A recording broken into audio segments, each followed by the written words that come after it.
Happy Sunday ndiyamba motero lero few days osakumana. I think tinakulepherani bene chakumapeto kwa wiki imeneyi komano wiki imene tikuyiyamba leroyi tikhaso ndo tikuyipatsa moto osati masewera kukupatsani ma update a zomwe zikuchitika mu dziko muno. I just want kuti tikambe nkhani yathu ya lero imene ndabwera nayo lero ndiyokhuzana ndi zikumbutso za chilima kunena kuti dzulo ndi zinayenda bwino kwambiri. Munaona mmene zinayendera kumene kuja aisaw kuti anthu ena ake anali kukupatsirani zimavidiyo zimenezo panopa pa YouTube and mwaonera kwambiri anthu mwazitsatira bwinobwino zomwe ayankhula amayi Chilima zomwe ayankhula ndani zonse zimene anthu ayankhula kumene kuja anthu mwazitsatira bwinobwino, which is beautiful. Sikunachitika ziwawa, sikunachitika zina zake zosokonekera, mwaonanso Chiliza chija kunoti achipanga unveil zomwe Chilizatu chomati kumati Chiliza nyumba iyi yodula nyumba yodula kwambiri. Anyways, it's beautiful mmene apangira zopereka ulemu ndithu kwa munthu uja kumano tino tikamati akause mumtendere osatha momwe ikadiro pamalo ponena kuti physically mungathe kumakamba zoti I think this is a beautiful place. Well done akufamira andosa amene mwapanga zimenezo. That's the best way to honor your beloved. Yeti njira yabwino yoonesa kuti tino ndithu muwapasa ulemu aoro amene anali okondedwa anu. Zomwe zayankhulidwa kumene kuja sindiyankhulapo zambiri. What I just want to point out apa tsopano ndi nkhani yokhuzana ndi kuti ndi amene atumidwa kuti akayimire kumene kujaku president. Yeah, the person who was delegated. Yeti apita Mutharika achoka mdziko muno kusizona rino automatically dziko likuyenera kukhala m'manja mwa Mayi Nansa chifukwa ndi amene ali chani alino ndi kuti no vice president. In the absence of Mayi Nansa pakwena pakhala Chihana ndiye kuti munthu amene akuyenera atumidwe kumene kuja akagwira ntchito zotumikira mwina zokayimira president amene akukhala ndani kodi amene akukhala ndiye kuti Mayi Nansa. Koma president anatumano ndiye kuti a Bright Saka omweno ndi nduna yoyang'anira za maphunziro. Now pamenepa ndi pamene pakuvuta kumvetsetsa kunena kuti kodi amatuma Bright Saka ngati ku department yawo.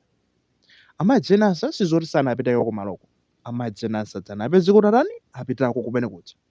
Koma amene watumidwa kumene kujaku ndiye kuti Amayi Nansa ukangokhalapo amene akayankhula ndiye kuti kukakhala ndani wakhala ndiye kuti Bright Saka ngati kuyimira president.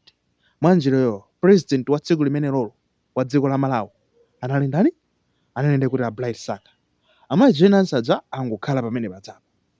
Komatu Amayi Nansa aja ndi amene ali vice president wa dziko lino la Malawi. I don't know, sinapange check bwinobwino because I was busy. Kodi kaya Enoch Chihana anapita kumene kujanga. I don't know kuti anapita koma you see kunena kuti ndi ma vice president away.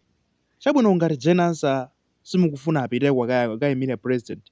Why not Enoch Chihana? Why not him? Chifukwa yeso ndi vice president. Zosangalatsa kwambiri kunoti tili ma vice president awiri. Wina ngati watilephera. Winayo aliponso kuti akatani akagwira ntchito. Koma iwo osatani osatumidwaso.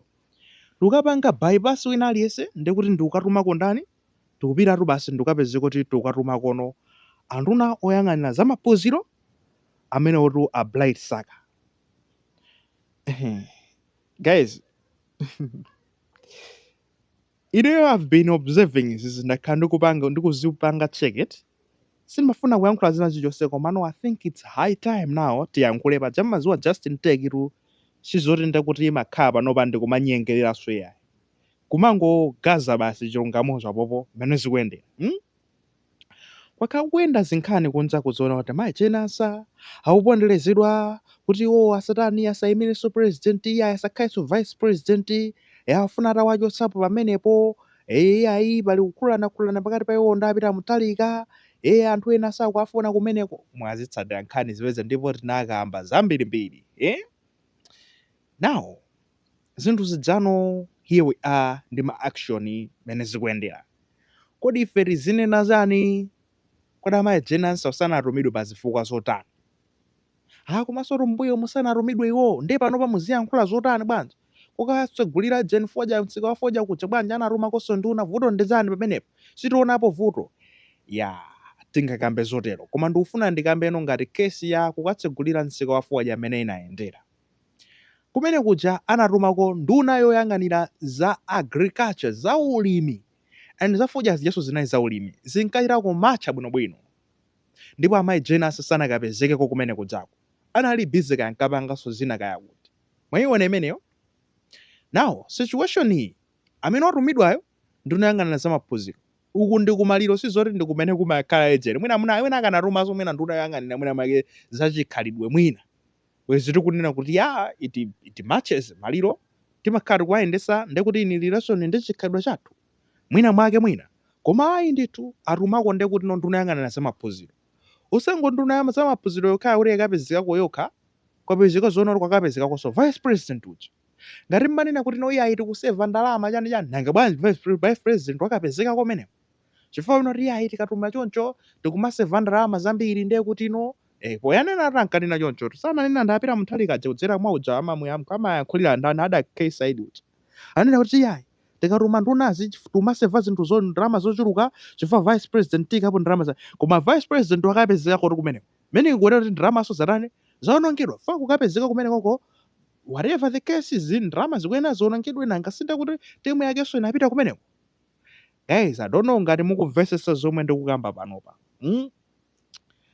ndino ndikufuna kungofunsa funso lonena kuti no chuchitika ndi chani kodi pakati pa vice president ndi president wa dziko lino ife tikuziwa zoona kuti amayi Jane anakalanya mama ndipo simungathawe inuyo munapala kutenga ndalama waku birthday kwadani kwa mwamuna wanu munapala ende federa kuti mutipepese pakana pano simunatipepese. Okay, now kuchoka nthawi imene josafika pano pa miyezi yadutsa chipalire ni mamawa indino kuchoka nthawi imene anapeza kuti no he has fallen out of favor of Peter Mutharika anagwesedwa anonso pano kuti salinso omwe andikira Peter Mutharika kuti mwina make no akhalende kuti no akumatumidwa kapena kumapasidwa zintchito zina zake analandidwa china chilichonse mama aja kungosidwa vavalala apo pwetu vavalala akuti vavalala. Anyways, now kuchoka nthawi imene jaya kufika panopa ineyo I expect kunena kuti no munthu akuyenera kukhala waphunzirapo ngati mama wanapala nthawi yaphunzitsa amatero nthawi yaphunzitsa ndi mmene apangidwa treat panopa. It's high time now kunena kuti no wina aliyense deserve a second chance. Mama Jane akuyenera nso apasidwe nso pano second chance kunena kuti mama ndikupasanso chance chachiwiri mbavu zanu izi pitani mukatani mukandiyimire uko pamene ndasuntha mdziko munomu ndikamasuntha ndiperekezeni ndipo tipatsane moni pamene paja kutanthauza kuti mama inutu basi tunda amene mukutani mukulamulira dziko li pamene nine ndatuluka masiku amene wakupita kunja usati ndili kunja ndi dzisokoseredwaso kunoti yayi zakuti ndikafunikira tidzilankhulana zimene akumakhala yonjo pano zitimayembekezera ndi zimenezo. Why not giving her the second chance? Everyone deserve a second chance. Peter Mutharika yemweyo anapasidwanso chance chachiwiri to lead us kuti atitsogolerenso tinamvoteranso kachiwiri. That's a second chance, to do it better than mwina ulendo watha uja kuti achite bwinonso kuposa mwina make ulendo wina uja. Mwayiona imeneyo tinayita kumfuna ife kuno but we want to give him a second chance and anavomera kuti okay ndikayimira. So why not giving my Jane a second chance? Chifukwa chani mukatuma blight saga mukatuma on what ground, on what basis? Kodi tikamakhala pasi ndikumanena kuti no mukudana ndi Jane pali zina zake zomwe zichitika, how are you going to say no icho sichili bwinobwino? Munthu zaso bwanji apa kodi ino ada case ID tabwera muzayankhulesa apa muyankhulapo zotani? What are you going to say? Chifukwa if we are not talking out of propaganda ndi zomwe zachitika zulu kukakhala apopo mayi Jane koma nde kuti okayimira osakhala iwo vice president akayimira nduna. What is that? That's nonsense. Chungamo ndi zimenyocho. That's nonsense, How is the power moving? Kodi inuyo mesa kodi vice president in the extension ya president kodi.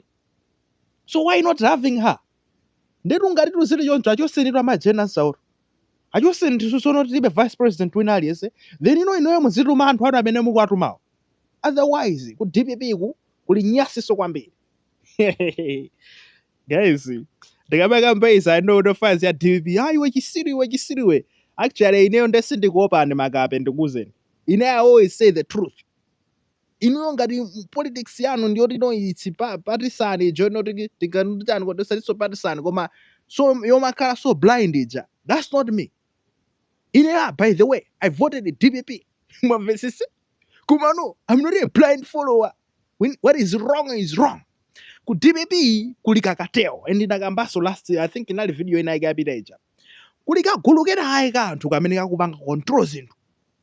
Kamene kamakhala kamphamvu kwambiri. And nyasi zomwe ndabva ineyo magazi, I will not spit it out panopa. Ndabva nyasi zoyipa kwambiri zimene zachitika kumeneko. Zimene akuchita nduna zina zake zamphamvu. Guys, it's just so bad. Kaguluka anthu kamene koko. Kakupeseka sonena kuti no ndikamene kali ne mphamvu ndikamene kakulamulira ndikamene suwanga kale kakupanga ziganizo zonena kuti jenasa yasamakidwa delegated ndikamene kakale kakupanga zimene zozo kamapita kuja kumakamunamiza pita mtalika uja so kumakamuzi zina zake koma kumbali kumachita zinthu zosokonekera kagulu ndikamene koko ndikamene kamasokonesa dzikoli usati chipani chonseya usati apita mtalika koma kagulu kamene koko ndikagulu ka anthu oyipa kwambiri kamene koko ndi mamafia apadera. Guys, that group, how I wish kunena kuti no inakapangidwa dismantled. Chifukwa kuphwanya gulu limene lolo kuti thandizira zonena kuti dziko liyende. Ufuna DPP iyo itavoteredwa ipange zonena kuti ikonze miyoyo ya Malawi. Chifukwa ineyo chifukwa chimene ndakavotera DPP ndimafuna life ya Malawi itasintha. And timaona no potential mwapita mtalika. And pita mtalika hoja alidi ndikuthekera kumene kuti zinthu zingathokozeka. However, anthu awanda amene angapange hijack zinthu kuti zisokonekere. Anthu amene tikuwani nawa ndamene sakulimbana naso ndeti ndi majenasa ndi timu ina ndinayo kumene koko. At the end of the day, my propaganda, when we're saying my propaganda, there is truth behind it. Izinthu zomwe zimachitika kuseri uko akamakhala basi nkumagambirana zonoti tilanga akuti iya itipange zakuti tibe ndrama mwakuti ende nkhani za Malis Hotel zija kagulu kamene koko zikukakhudza. Chunga mutu ndi chimene kagulu kameneko zikukakhudza. Now, if what we want to do here, okay, what we want to say is movement is movement yabwino ya. Zomwe zikuchitika apa si zabwino. Timene akuti no tiziyendesa zinthu mwadongosolo bwino mene malamulo amanenera vice president amene atumidwe nda president osati nduna iyayi atono kuti apita mtalika antuma ndunayi on what basis and tikamakamba izi sitikudana nda blind side komano kungoyankhula zimene zinthuzo zilili. How can we move on like this? Amajenanso achifukwa chani muwakhomerera. It's high time now to give a chance, a person second chance. Akapalaso for the second chance. If it is abwiraso ndikunena kuti no, yeah, I think mukamapanga bypass kumadumpha ndukaruma nduna zikuveka kwa mamawa ndengosamva atanyula koyamba anyulanso kachiwiri. My guys, let's love our nation. Tikamakamba izizi whatever we want to say tikufuna zonena kuti pasakhale chisokonezo. Pakati pakhale chisokonezo kumene koko kuti nake eno azikhomeredwa ena zoneka mphamvu pamene samphamvu chipani chidzitikane mphamvu kwambiri over nde kuti no mwina mwake ulamuliro wa dziko kumapanga zimene chipani zikufuna mamoti dziko zimene zikufunikira mu dziko nde kuti will be lost again. Now zaka zinozi we don't have time kunena kuti tizikhaso kumadikira 2030 akasokwanitsati zasintha 2030 not this time. Akasokoneza panopa ndi tizikhulana nawo mpaka nakoze zinthuzo. That's the only way we can move forward. Otherwise muona kunena kuti no dziko litu ndi magayiwa atamachita zonse zabwino ngati mene zikuyendera so far atakhala kuti atenga track imene iyi ndikumapita usogoloko kuti pasamakhale zokhulanakhulanazi. I think we can move forward ndipo tikhoza kumapezeka zoti kuchita bwino. Komano izizizi zopezeka zoti ndale kuchitana maupo kumene koko mapeto ake nde kuti no focus ikhala yapanga shift kukhoza dziko tikuyambano kumalimbana za ndale zomweno si zinthu zoyenerera. I wish everyone well amene mwatenga maudindo kuboma. Tiyeni tigwire ntchito mozipereka tipange zono tike Malawi patsogolo. Inu timbava ta ku DPP inu mamafiya amene tikunenanu mukudziwa ende mukumvera zimene zizi. Inuyo guys, you are very stupid people. Mwamvesese ndinu zisilu za anthu kwambiri. I think you don't love our nation. Now for once we are begging you, love our nation.